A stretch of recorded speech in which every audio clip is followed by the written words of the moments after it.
Hey there YouTube, Mrlubufu here with more Gatecrash Spoilers. So this one's Molten Primordial, so it's a 7 mana 6/4 haste. It's another one of the Primordial cycle. So it has haste, and it says whenever it enters the battlefield, for each opponent gain control of target creature they control until end of turn. That creature gains haste till end of turn. So, you know, it's EDH or multiplayer EDH, good, standard, not so much. Next we have Slaughterhorn. So it's a 3 mana 3/2. This is a common that has Blood Rush. Target attacking creature gets +3/+2. It seems, you know, okay. I love the flavor text on it. But, you know, it's a solid common, certainly a good one. Single green for almost giant growth. The thing is, it's a very much restrictive version of giant growth, because giant growth you can do it even if they're not attacking, which is the big thing to keep in mind. Next you have Thespian's Stage. So it's tap to add 1 to your mana pool, or 2 colorless tap, it becomes a copy of target land and gains this ability.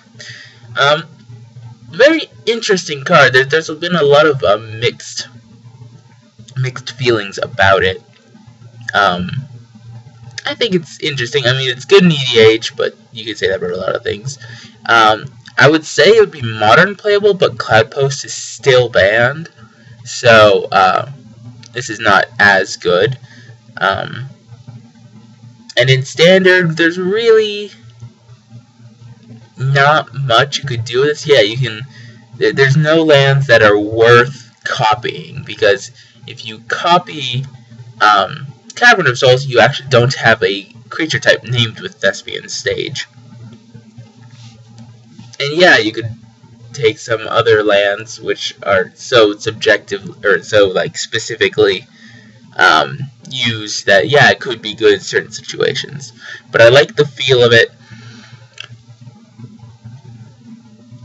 I think it's certainly a very interesting card. They did good with this design. Next we have Orzhov Amulet. Orzhov Charm. Sorry, it's in Portuguese, so I'm doing my best here. So it's, as usual, it's a charm, it's black-white. So the first ability, it says choose one, like the other ones. Return target creature you control and all auras that you control attached to that creature to your hand. Or destroy target creature and lose life equal to its toughness. Or return target creature with mana cost 1 or less from your graveyard to the battlefield. I didn't do that bad. Yes, I read it in English first. So this seems okay. I mean, it's unconditional removal, which is solid. That's, yeah, I mean, it's certainly an interesting one to judge. I think Boros Charm is the best of the charms now that we've seen them all spoiled.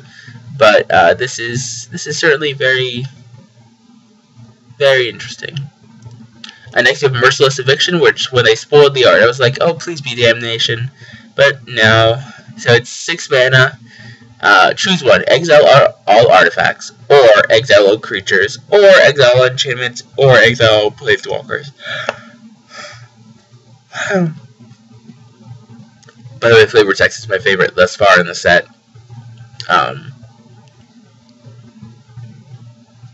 But I don't think this is that good. Yes, it's Exile, which is pretty spiffy. I would have really liked if they had gotten rid of the Exile Planeswalkers and made it like 5 mana. But 6 is really pushing it for Standard. I hope it's playable though, because Exile, you know, deals with a lot of things. Doesn't deal with Ragtusk, but you know what really does. Next you have Gruul Charm. So it's red-green. Choose one. Creatures without flying can't block this turn, or gain control of all permanents you own, or Gruul Charm deals 3 damage to each creature with flying. That last ability seems very sideboard potential. Again, Restoration Angel's still a card, so that's not that good. It's very interesting. I think this is good. Might see some sideboard play. Next we have Glaring Spotlight, which someone needs to call us the Bat Signal. So it's 1 mana, and I was wondering how they'd print this, but it's creatures your opponents control with hexproof can be the target of spells and abilities you control as though they didn't have hexproof. And then for 3, you can sacrifice it. Creatures you control gain hexproof until end of turn and are unblockable. So, yes, I'm glad that they printed this. I'm sorry that they have to print hate like this, but I really dislike the Geist of St. Traps, Invisible Stalker, Bant, Enchantments deck. I have played against it. It's no fun. Even when I won, like, it's not a fun deck to play. It's just like, do you have it? If you have it, well, there's nothing I can do. So this is interesting. I like how it goes from, you know, you can see anything with hexproof, and then you sacrifice it. It's like you shine the light on the creatures, then you are hexproof and unblockable this turn. So pretty fancy. Like Grafdigger's Cage, it's hate. Next you have Orzhov Keyrune, so it's black-white because a 1/4 black throw or white-black throw artifact with lifelink. I think that's quite solid. Undercity Informer, here's the sack outlet a lot of people were looking for. So it's 1 sack creature, you don't have to tap, which is good. Target player reveals cards until they reveal a land and put those cards into graveyard. Certainly, this guy might see EDH, but I'm probably not sure. But the 2/3 ability is also pretty solid, I think. We have to see the rest of the cards in the set to make sure of that. Oh, I don't remember this one specifically, its name. It's Sewer Ogre, something like that. So it's a 5-mana 3/3.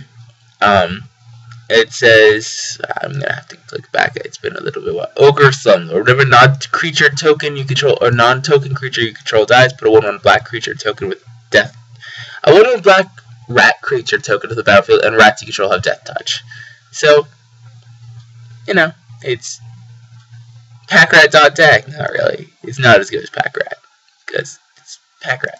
And lastly, we have, I forgot what it was, but basically it's 3 colors, blue, return all attacking creatures to their owner's hand. Ether Eyes.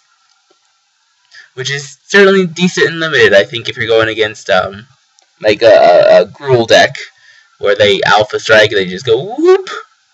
No Blood Rush for you. So yeah, thank you guys all for watching. Rate, comment, and subscribe.